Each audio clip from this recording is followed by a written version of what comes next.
हो गया? कितने कहाँ तक समझा दिए थे बाबू इन लोग को? पिछले क्लास में कुछ रिकॉर्डेड भी चला गया था ना इस बैच में। चलिए बाबू, रिकॉर्डेड चला गया था आप लोग को कुछ क्लास, देख लेते हैं कहाँ तक रिकॉर्डेड था। भाई रिकॉर्डेड रहे या दो रहे, पढ़ाई तो दोनों में होता है ना। धन विधेयक और वित्त विधेयक में अंतर बता दिए थे। धन विधेयक और वित्त विधेयक में अंतर। आज हम आपको बजट सब पढ़ाते हैं। चलिए ध्यान से देखते हैं। इसके बाद रिकॉर्डेड नहीं है भाई।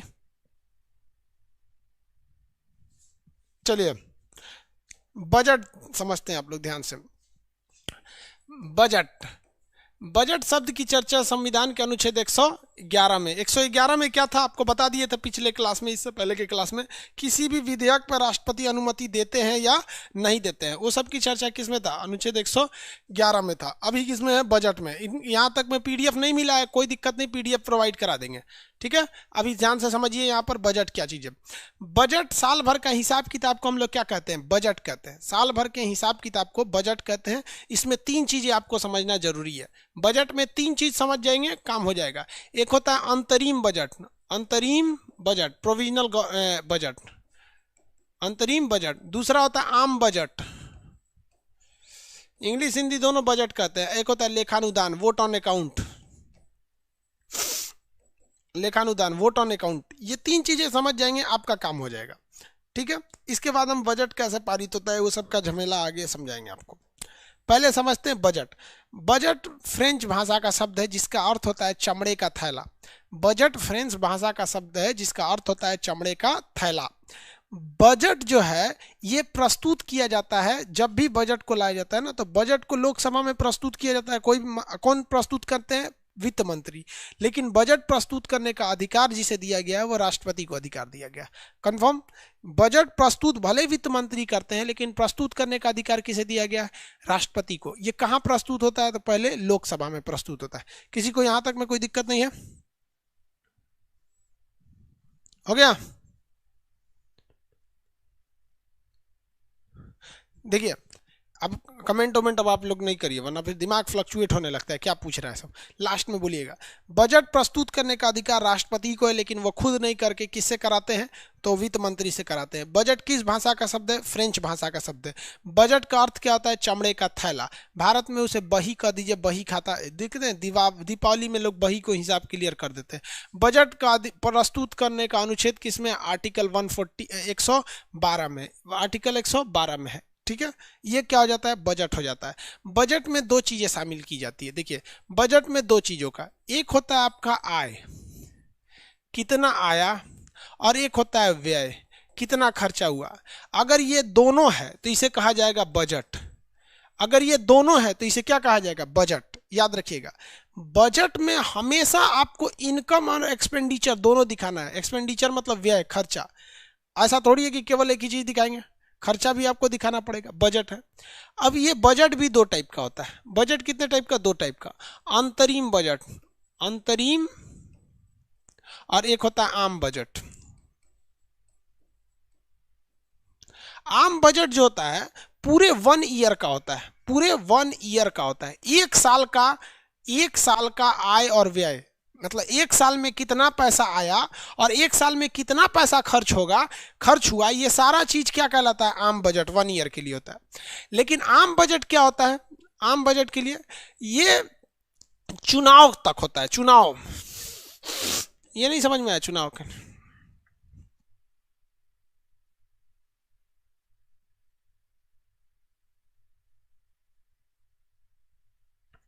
ध्यान से समझिए। यहाँ पे बिहार में चुनाव चल रहा है अभी ये महीना कौन सा चल रहा है? नवंबर। ये बताइए बिहार सरकार के पास कहाँ तक का हिसाब है? जनवरी से नवंबर तक का। नवंबर में तो चुनाव हो गया। बिहार सरकार के पास जनवरी से अक्टूबर तक का हिसाब है। क्या पूरे साल का बिहार सरकार हिसाब दे पाएगी? क्योंकि भैया बीच में चुनाव है, अक्टूबर में चुनाव चालू हो गया बिहार में, नवंबर में रिजल्ट आ जाना है आपका। चुनाव हो रहा है बिहार में, वो कहाँ से एक साल का हिसाब दे पाएंगे? तो जब सरकार चुनाव के कारण पूरे एक साल का नहीं दे पाती है, रिजल्ट नहीं दे पाती है, तो पूरा हिसाब नहीं दे पाती है, आधा ही हिसाब देती है, तो आधा हिसाब जो होता है वो क्या कहलाता है? अंतरिम बजट। अब पूरा हिसाब क्या कहलाता है? आम बजट। सिंपल सा इसे समझिए ना, आधा हिसाब दे के चल गए तो आम बजट, पूरा हिसाब दिए तो आधा हिसाब दिए अंतरिम बजट, पूरा हिसाब दिए तो आम बजट। अब आप बताइए आधा क्यों क्यों देता है? सरकार तो पूरे साल के लिए होती है ना। तो जब चुनाव होता है ना, तो चुनाव तो कभी ना कहीं भी होगा, बीचे में ना पड़ेगा भाई, पूरा साल का तो हिसाब चुनाव पे होगा नहीं, कभी भी हो जाएगा। जैसे मोदी जी भी तो अंतरिम बजट दिए थे 2019 में, क्योंकि अप्रैल में चुनाव था, उन्होंने जनवरी से हिसाब दे दिया था, जनवरी से मान लीजिए मार्च तक दे दिया उन्होंने, अप्रैल में चुनाव है। तो जब कभी भी चुनाव से, अब चुनाव के बाद का बजट कैसे दे सकता है कोई कंफर्म थोड़ी है कि नीतीश कुमार आएंगे कि तेजस्वी आएंगे बिहार में, राजस्थान में कोई, मध्य प्रदेश में चुनाव, वहाँ कोई ठीक थोड़ी है कि शिवराज सिंह चौहान आएंगे कि फिर ये कमलनाथ आएंगे, वहाँ भी कोई ठीक नहीं है ना। तो जब कभी भी चुनाव आ जाता है तो ऐसा कंफर्म नहीं हो पाता है। एक कौन लिख के भर दिया सर पीडीएफ? अभी क्या बोले हैं? पीडीएफ अभी बोल रहे हैं ना बहू, अब पीडीएफ दे देंगे इसके बाद। पूरा भर दिया कमेंट सेक्शन में, ब्लॉक कर देंगे, शांत हो जाओगे। एक बार बोल दिए, हम देख लेते हैं, अब बोल भी दिए हैं, भर दिया पूरा लिख के।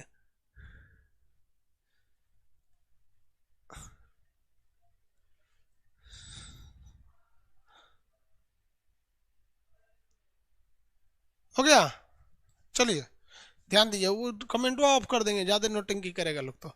आम बजट और अंतरिम बजट में समझ में आ गया क्या? नहीं, अंतरिम बजट जब भी दिया जाता है तो चुनाव वाले वर्ष में दिया जाता है, यानी चुनाव से पहले तक, क्योंकि चुनाव जब आता है तो सरकार की सारी शक्तियां खत्म हो जाती है। तो चुनाव से पहले तक हमारे पास कितना इनकम आ जाएगा और सरकार का कितना खर्चा है। सरकार को इनकम के रास्ते होते हैं, टैक्स से होते हैं, सड़क परिवहन से होते हैं, रेलवे से होते हैं, एयरपोर्ट से होते हैं, सरकारी जितनी स्कूलें होती हैं उसकी फीस से होती हैं, पेट्रोल बेचती है सरकार, लोहा इस्पात के कारखाने हैं, ये सब चीज़ों से जितनी इनकम होती है वो बता देती है। और सरकार के अपने खर्च हैं भैया, कि कहाँ सड़क बनाना है, नाली बनाना है, सेना को पैसा देना है, पुलिस को देना है, टीचर्स को देना है, अपने सरकारी कर्मचारियों को देना है, वित्त मंत्रालय को देना है, बहुत सारे खर्चे होते हैं। तो एक साल तक, मतलब चुनाव से पहले का खर्चा हिसाब बता दिया तो अंतरिम बजट। लेकिन अगर चुनाव कंप्लीट होकर सरकार नई आ गई या वही पुरानी वाली सरकार है तो पूरा एक साल का हिसाब दे देगी, तो कौन सा बजट हो जाता है? आम बजट हो जाता है। किसी को कोई दिक्कत? कौन सा बजट? आम बजट। आम बजट और अंतरिम बजट में अंतर समझ में आ गया? निर्मला सीतारमन जो 2020 में बजट दी थी, कितने लोग बता सकते हैं ये ताई जी का बजट आम बजट था कि अंतरिम बजट? 2020 में निर्मला सीतारमन जी ने जो बजट दिया था, आम बजट था कि अंतरिम बजट? आंसर दीजिए।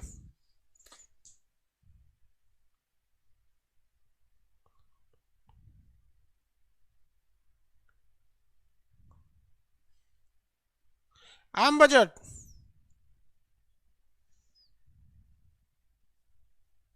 हाँ वेरी गुड, आम बजट था। चलिए आप वही बताइए, 2019 का बजट क्या था? 2019 का बजट क्या था? केंद्र सरकार के 2019 वाला बजट क्या था? 2019 वाला बताएंगे। मैंगो बजट बोलता है आम बजट को, जनरल बजट बोला जाता है। मैंगो बजट सीबीएस सीबीएसई वाला है मैंगो बजट। जनरल बजट आम बजट, 2019 वाला अंतरिम बजट ये प्रोविजनल है। 19 वाला क्या था? प्रोविजनल बजट, आम बजट नहीं, अंतरिम बजट था।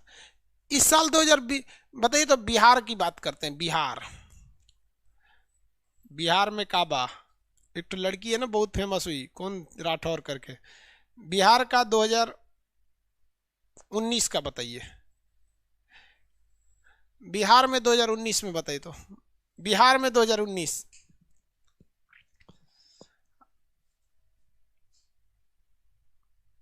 हाँ बिहार में 2019 में भैया, ये बिहार वाला 2019 में तो आम बजट होगा ना, 19 में चुनाव कहाँ था?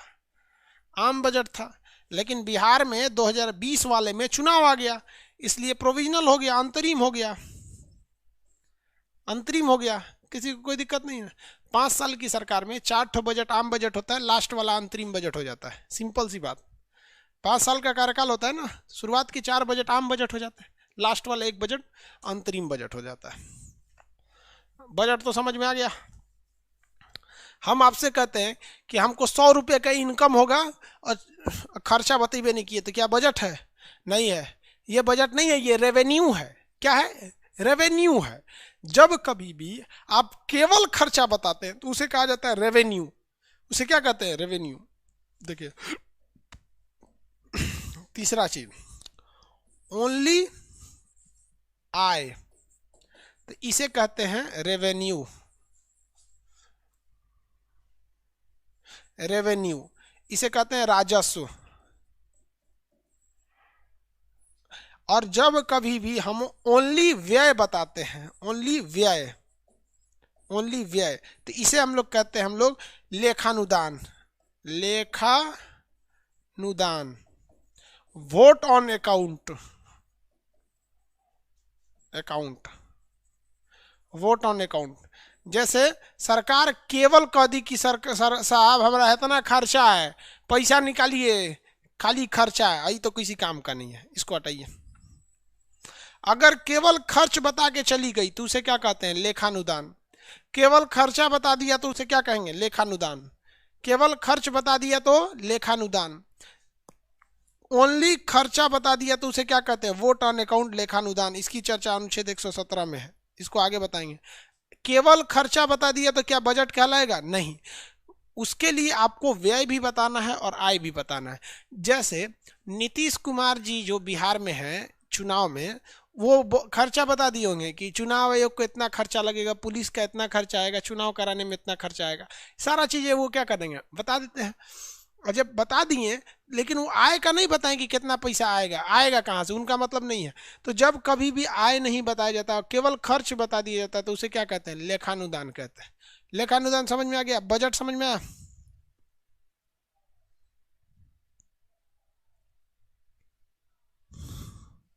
हो गया? किसी को दिक्कत? यहां तक ना। अब ओरिजिनल चीज पर आते हैं। यहां हम आपको बोले थे 3 चीज बताने के लिए, ये तीनों चीज बता दिए। शॉर्ट टाइम का बजट अंतरिम बजट कहलाता है। ये केवल चुनाव से पहले का हिसाब होता है। चुनाव से पहले कितना तक आपका इनकम आ गया है और चुनाव से पहले आपका कितना खर्चा होगा, ये आम बजट है।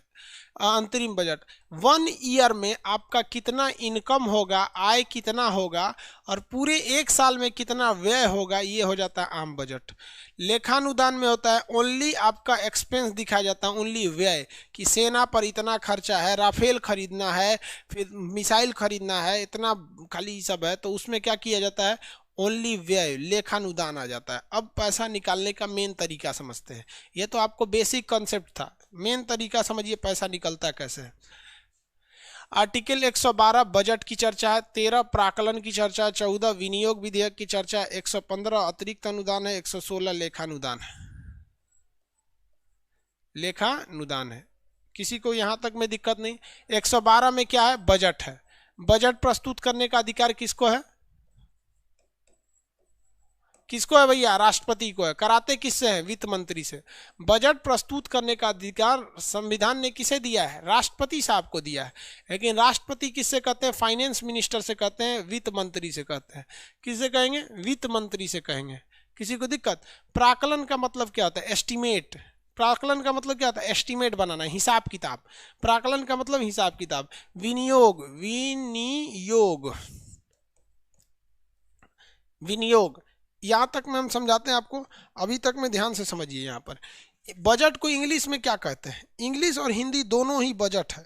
बजट का इंग्लिश भी बजट होता है और हिंदी में भी उसे क्या कहते हैं? बजट ही कहते हैं, उसमें कोई अंतर नहीं आता है। अंतरिम बजट, आम बजट, ये सब तो समझ में आ गया होगा आप लोग को। किसी को कोई दिक्कत नहीं ना है? क्वेश्चन पूछें, चुनाव के समय दिया गया बजट क्या कहलाता है? चुनाव के समय दिया गया बजट क्या कहलाता है?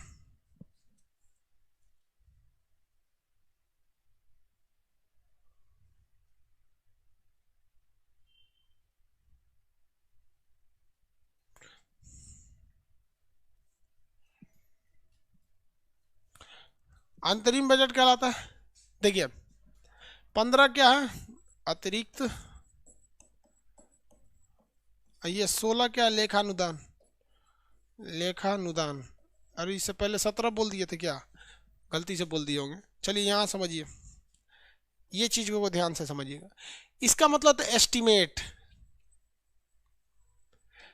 एस्टिमेट का मतलब क्या होता है, देखिए बजट कुछ, अब नया चीज को ध्यान से समझिए, पिछली चीज को भूल जाइए। इसे एप्रोप्रिएट कहते हैं, प्रिएशन, एप्रोप्रिएशन बिल। देखिए भाऊ, बजट कुछ है ही नहीं रियलिटी में। देखिए तो बजट केवल और केवल वित्त मंत्री का एक भाषण मात्र है। ये केवल और केवल, इसे क्या समझ चाहिए, भाषण कहिए। बजट प्रस्तुत होने से कभी भी आपको पैसे नहीं मिलते हैं। पैसे तभी मिलते हैं जब ये बजट पारित होता है। बजट पारित होगा तभी आपको क्या मिलेगा, पैसा मिलेगा। बजट में वित्त मंत्री कहती है कि हम नया नया एम्स खोलेंगे, हम कोरोना की वैक्सीन फ्री में देंगे, मतलब दुनिया भर का केवल भाषण दिया जाता है।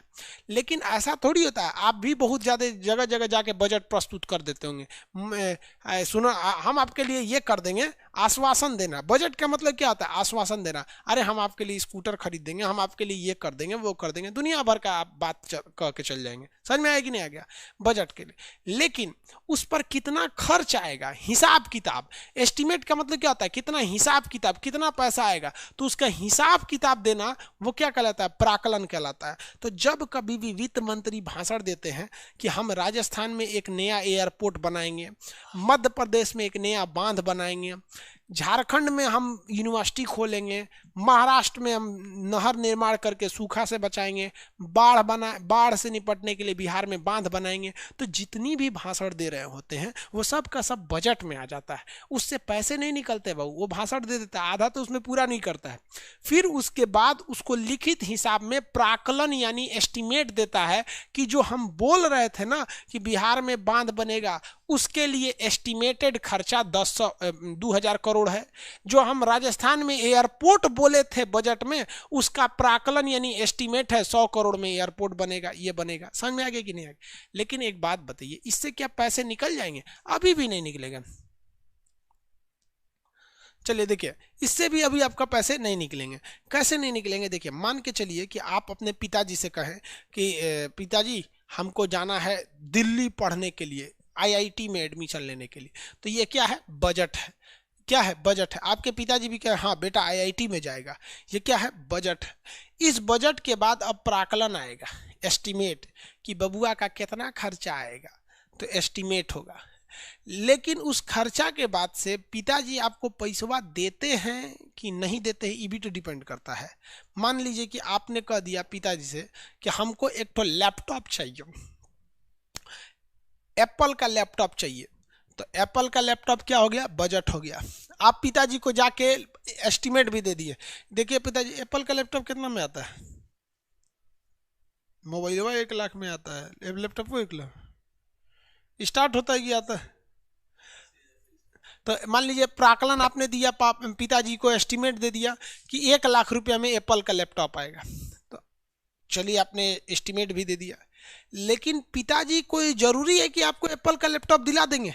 नहीं। अब माता पिता बैठकर आपके लिए एप्रोप्रिएशन करेंगे। एप्रोप्रिएशन का मतलब सही या गलत का डिसीजन लेना। कहते हैं ना कि ये एप्रोप्रिएट डिसीजन है। तो मम्मी पापा मिल के डिसीजन लेंगे कि बेटवा को लैपटॉप खोलने नहीं आता है, अब बकलोलवा कह रहा है कि एक के बार एप्पल का खरीदेंगे, मैकबुक, इका चलाएगा एप्पल, छोड़ो एकरा के छोट मोट लैपटॉप दिला दो। समझ में आया कि नहीं आ गया। तो एप्रोप्रिएशन बिल जब तक पास नहीं होता है तब तक आपका 1 रुपया निकलता नहीं है। तो पैसा निकालने के लिए सबसे ज्यादा जरूरी क्या होता है, विनियोग विधेयक यानी एप्रोप्रिएशन बिल। तो क्वेश्चन आता है कि बजट में दिए गए भाषण तथा प्राकलन में लगाए गए एस्टिमेट का हिसाब से पैसे कब निकलते हैं, जब तक विनियोग विधेयक पारित न हो जाता है। तो जब तक विनियोग विधेयक पारित नहीं हो जाता है तब तक पैसे नहीं निकाले जा सकते हैं। समझ में आ रहा है कि नहीं आ रहा। तो विनियोग विधेयक को पारित करना हर हाल में जरूरी है, अदरवाइज में पैसा नहीं निकलेगा। ये विनियोग विधेयक पारित कहाँ होता है, तो संसद में बैठ के। संसद में लोकसभा भी है और राज्यसभा भी है। जब ये दोनों पास कर देते हैं तभी जाकर पैसे निकलते हैं।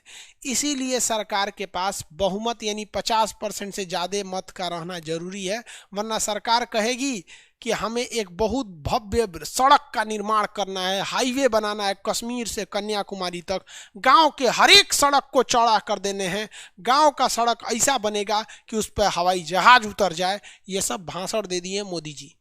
उसके बाद उन्होंने आकलन देंगे कि इसके लिए 2 लाख करोड़ रुपए आवंटित किए जाएंगे, सारी सड़कें अच्छी हो जाएंगी। पता चला संसद में गए, विनियोग विधेयक पारित कराने के लिए हुए, पारित नहीं हुआ। पैसा निकलेगा? नहीं निकलेगा। इसीलिए जितना भी देश का पैसा है, उस देश के पैसे पे किसी प्रधानमंत्री, वित्त मंत्री या राष्ट्रपति का अधिकार नहीं होता है, उस पर अधिकार संसद का है। क्योंकि आप कितना भी चिल्ला लीजिए भाषण में, कितना भी हिसाब दिखा दीजिए, आप प्राक्कलन समिति में बैठकर, प्राक्कलन में बैठ के कितना भी हिसाब दे दीजिए, जब तक संसद विनियोग विधेयक पारित न कर देती है, आप 1 रुपया ना निकाल पाइएगा। समझ में आ गया कि नहीं आ गया? इसलिए अब विनियोग नेताओं के भाषण पे विश्वास मत कीजिएगा। क्यों? क्योंकि हम आप जो बिहार के लोग हैं उनसे हम पूछते हैं कि 2015 में जब बिहार का चुनाव हुआ था तो मोदी जी आरा में आए थे, उन्होंने कहा था कि हम बिहार को 1.25 लाख करोड़ देंगे।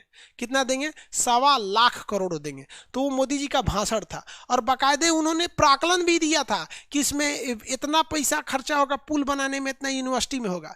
लेकिन जब बिहार चुनाव में लालू जी और नीतीश का गठबंधन हो गया तो उन्होंने विनियोग विधेयक को पारित ही नहीं कराया संसद से, इसलिए पैसे नहीं मिले थे बिहार को। अगर कोई को लगता है कि नहीं 1.25 लाख करोड़ बिहार को मिला था, अब विशेष राज्य का दर्जा मिला था, तो बताइए।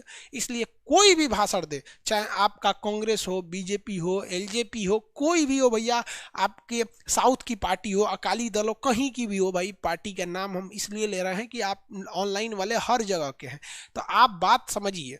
आपको नेता केवल बजट देता है और प्राक्कलन देता है, जबकि पैसा मिलता है विनियोग से। और इतने कम पढ़े लिखे लोग नेताओं की रैली में जाते हैं जो कभी पूछ ही नहीं पाते हैं कि सर आप एप्रोप्रिएशन बिल यानी विनियोग विधेयक कब लाएंगे, क्योंकि बिना विनियोग विधेयक के बजट और प्राक्कलन का तो कोई मतलब ही नहीं बनता है। समझ में आ गया कि नहीं आ गया? पैसा कैसे निकलता है। आगे बढ़े।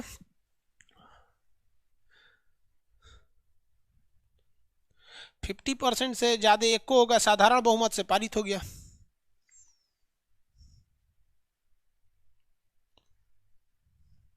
आगे बढ़े।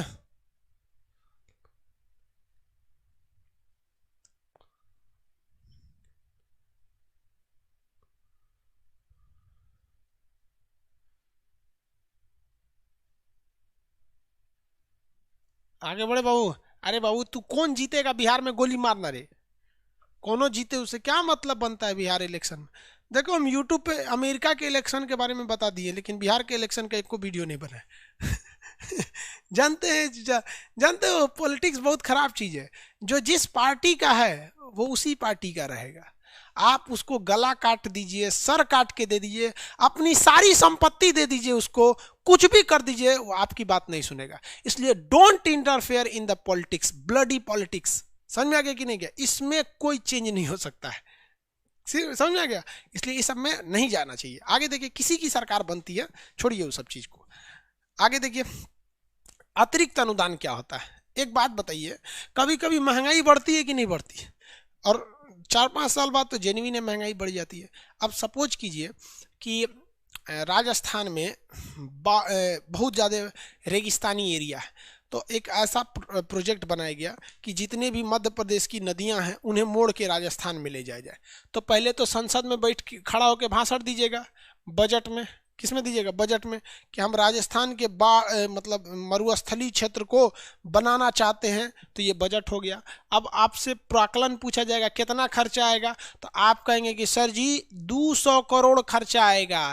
तो ये 200 करोड़ क्या हो गया? प्राक्कलन हो गया। ये मच्छर बैठ जाता है इस पे। ये 200 करोड़ क्या हो गया? प्राक्कलन हो गया। 200 करोड़ प्राक्कलन हो गया। और मान लीजिए कि सरकार विनियोग विधेयक लाती है और यह विनियोग विधेयक एप्रोप्रिएशन बिल पास भी हो जाता है। कितना करोड़ मिल जाते हैं? 200 करोड़। अब राजस्थान में तो काम भी चालू हो जाएगा। राजस्थान में क्या हो जाएगा? काम चालू हो जाएगा। लेकिन नहर एक दिन में तो बन नहीं जाता है। मान लीजिए कि नहर बनने में 5 साल लग गए और 5 साल में महंगाई बढ़ गई और इसका खर्चा आ गया 250 करोड़। कितना आ गया? 250 करोड़। तो जो एक्स्ट्रा 50 करोड़ आया है, अब वो कहाँ से निकलेगा? क्योंकि नियम है कि जितना आपने प्राक्कलन यानी एस्टीमेट में बनाया है, बताया है, उतना ही पैसा संसद पास करेगी, उससे ज्यादा 1 रुपया पास नहीं करेगी। जबकि महंगाई बढ़ने से 50 करोड़ एक्स्ट्रा आ गया है, तो वहां ठेकेदार जो कंपनी काम लिए करने के लिए काम रोक देगी, कहेगी आपके पैसा आप खुद देख लीजिए, महंगाई बढ़ गई है, तो या तो हमको पिछले रेट पे सामान दिला दीजिए, गिट्टी बालू छड़ सीमेंट जो पिछला रेट था 5 साल पहले, और नहीं तो आगे पैसा दीजिए। तो उसके लिए आपको एक अतिरिक्त अनुदान लेना पड़ता है, एक्स्ट्रा पैसे की जरूरत पड़ती है। तो उसके लिए आपको विधेयक लाना पड़ता है संसद में कि देखिए ये काम 80% हो गया है, थोड़ा पैसा बचा हुआ है, प्लीज संसद के लोग इसे दोबारा पारित कर दीजिए। तो ये भी एक तरह का विनियोग विधेयक है, लेकिन छोटा सा विनियोग विधेयक है, इसको लोग पारित कर देते हैं। रीजन क्या है कि इसे पारित करना जरूरी भी है, वरना आधे पे काम लटक जाएगा, तो फिर तो कोई फायदा भी नहीं होता है। समझ में आ गया? तो इसे हम लोग कहते हैं सप्लीमेंट्री एक्सेस कहते हैं। क्या कहेंगे? सप्लीमेंट्री। सप्लीमेंट्री का मतलब क्या होता है? किसी चीज को पूरा करने के लिए सप्लीमेंट्री दे दिया जाता है, अतिरिक्त अनुदान दिया जाता है, सप्लीमेंट्री। किसी को दिक्कत? सप्लीमेंट्री, अतिरिक्त अनुदान दिया जाता है। और यहीं पर ही पॉलिटिक्स का काम चालू हो जाता है। पॉलिटिक्स का काम कैसे चालू हो गया? देखिए, मान लीजिए कि कोई सरकार थी 2010 में, और उसने कोई काम किया, और 2015 में उसकी सरकार खत्म हो गई। उसकी सरकार क्या हो गई? खत्म हो गई। और इस सरकार ने कोई काम को किया था, 80% काम हो गया। मान लीजिए इसने कोई पुल का निर्माण किया था, और वो पुल 80% हो गया, लेकिन महंगाई बढ़ जाने से थोड़ा सा काम रुक गया। अब ये जो 2015 में नई सरकार आएगी ना, अब ये सरकार क्या करेगी? कहेगी पिछला सरकार का चीज है, हम पैसा देंगे तो उसका नाम हो जाएगा। अरे भैया, ये देश की चीज है, ऐसा हमेशा होता है। ये देश में हर पॉलिटिक्स का एक ही कहानी है, क्योंकि पॉलिटिक्स में जाने वाले लोग जो है ना, वो नई मानसिकता के लोग नहीं जाते हैं। वो एक पुरानी परंपरा बुनी है कि मुखिया बनेंगे फिर तनी और बढ़ेंगे, एक ही परंपरा से लोग जाते हैं। इसलिए इंडिया में पॉलिटिक्स सेम होते रहती है। तो ऐसे ही होता है, जैसे कि मान लीजिए कि अटल बिहारी वाजपेयी जो थे, उन्होंने जितनी योजनाओं को बनाया था अटल बिहारी वाजपेयी के समय, तो अटल बिहारी वाजपेयी 2004 में अपनी कुर्सी से हट गए। 98 में चुनाव जीते थे, 2004 में वो हट गए, हार गए पार्टी से चुनाव से। तो अटल बिहारी वाजपेयी के जितने अधूरे काम थे वो तो अटक गए थे, क्योंकि महंगाई बढ़ गई थी बहुत सारे। तो मनमोहन सिंह की सरकार 10 साल तक रही थी। वो 10 साल के कार्यकाल में अटल जी के ज्यादातर कामों को छोड़ दिया था, जिसमें आपका अटल टनल भी आता है, दीघा ब्रिज भी आता है गांधी नदी पर, बहुत सारे चीजों को अधूरा छोड़ दिया, क्योंकि उन्हें लगा कि इसमें अटल बिहारी वाजपेयी के नाम हो जाएंगे। तो बीजेपी ने आई, तो बीजेपी ने क्या किया कि कांग्रेस के जितने काम थे उसको अधूरा छोड़ दिया, अटल बिहारी वाजपेयी के सारे काम को बढ़ा दिया। अब जब बीजेपी जाएगी कभी, तो कोई दूसरी पार्टी आएगी, वो इनके काम को छोड़ देगी। अरे भैया, तुम लोग देश को काहे चौपट कर रहा है? चाहे वो अटल जी हो, चाहे वो मनमोहन सिंह हो, सब काम कर रहे थे तो अपने घरे थोड़े ना, ऐसा थोड़े है कि अटल बिहारी वाजपेयी कोई पुल बना रहे थे तो उस पर अटल बिहारी वाजपेयी जाते, या मनमोहन सिंह कोई नहर बना रहे हैं तो उसमें खुदे नहाएंगे, वो देश के लिए है। तो ये पॉलिटिक्स यहाँ गड़बड़ हो जाती है। अगर टाइम पर अतिरिक्त अनुदान मिल जाए तो कोई काम नहीं रुकता है। आप इसे समझ रहे हैं? आगे बढ़ जाते हैं, किसी को कोई दिक्कत नहीं है। बजट कैसे निकलता है, देश में पैसा कैसे आता है, ये सब समझ में आ गया आपको। सप्लाई कैसे दी जाती है। बजट की चर्चा 112। बजट क्या है? भाषण है। उस पर कितना खर्चा आएगा ये चर्चा प्राकलन करता है। प्राकलन यानी एस्टीमेट बताता है कितना खर्चा। अब उतना पैसा दिया जाए या नहीं, एप्रोप्रिएशन बिल यानी विनियोग विधेयक द्वारा संसद पारित करती है और वो पैसा निकल जाता है, काम चालू हो जाता है। गलती से कभी महंगाई बढ़ने से पैसा घट जाता है तो एक्स्ट्रा पैसा लाने के लिए सप्लीमेंट्री विधेयक यानी 116 के तहत अतिरिक्त अनुदान मांगा जाता है।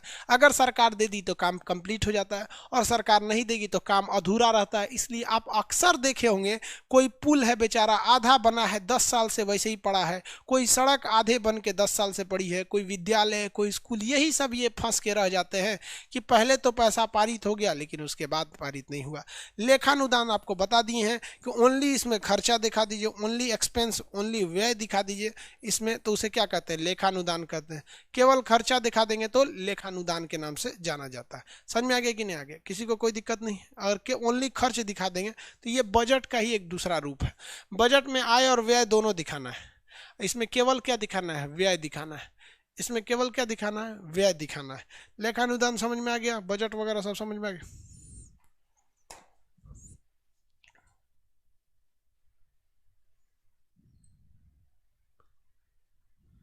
सर मोदी जी सहरसा आ रहे हैं, अच्छी बात है भाई, भाषण सुनिए आप।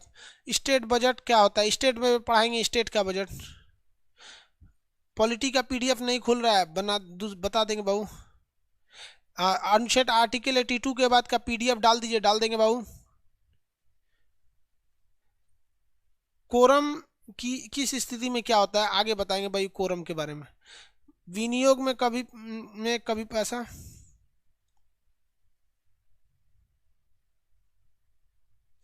इकोनॉमिक सर्वे अलग चीज होता है बाबू। सर आप कभी मेरा कमेंट नहीं पढ़े हैं, बहुत से लड़के होंगे बाबू जिनका कमेंट कभी नहीं पढ़े होंगे। हीरा कुमार, सर आपसे मिलने का मन है। अरे भाई अभी कोरोना बादे मिलिएगा।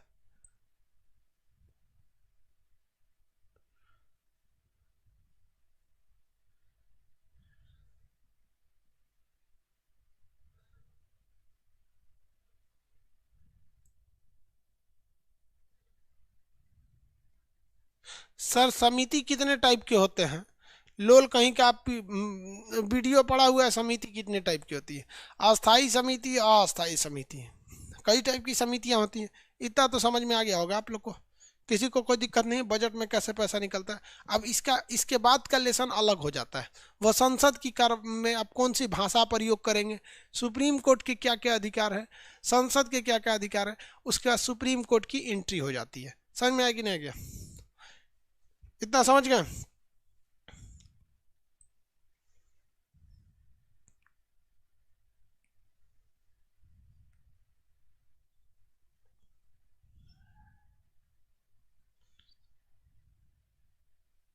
सर भारत में एक ही साथ में इलेक्शन नहीं हो सकते बाबू, पहले एक ही साथ होता था।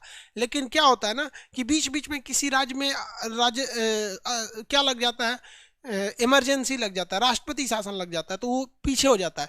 ऐसे ही कभी किसी में लगा, किसी में लगा, किसी में लगा, बिखर गया सब एक साथ, आगे पीछे क्या हो गए सब, बिखर गए सब। तो अभी अमित शाह जी का स्टेटमेंट भी था कि हम चाहते हैं कि एक ही साथ इलेक्शन हो जिसमें केंद्र और राज्य दोनों का हो, और अच्छा रहेगा, खर्च भी कम आएंगे, और हम लोग एक दूसरे में लड़ाई भी कम लड़ेंगे। किसी पार्टी के नाम पर, किसी जाति के नाम पर, धर्म के नाम पर 5 साल में एक ही बार लड़ेंगे, नहीं तो 5 साल में हमेशा लड़ाई होता है। जिस राज्य में इलेक्शन होगा उस राज्य में बवाल होगा, जहरीले भाषण सुनने को मिलेंगे। तो कम से कम 5 साल में एक ही बार जहरीले भाषण सुनेंगे लोग किसी किसी नेताओं के, बाद में तो सब मिलजुल के रहेंगे। आज के लिए इतना ही, कल बताएंगे इसके आगे की चीज़, क्योंकि वो टॉपिक ही अलग है, इससे बजट से अलग है। समझ में आ गया? नेक्स्ट क्लास करेंगे कल।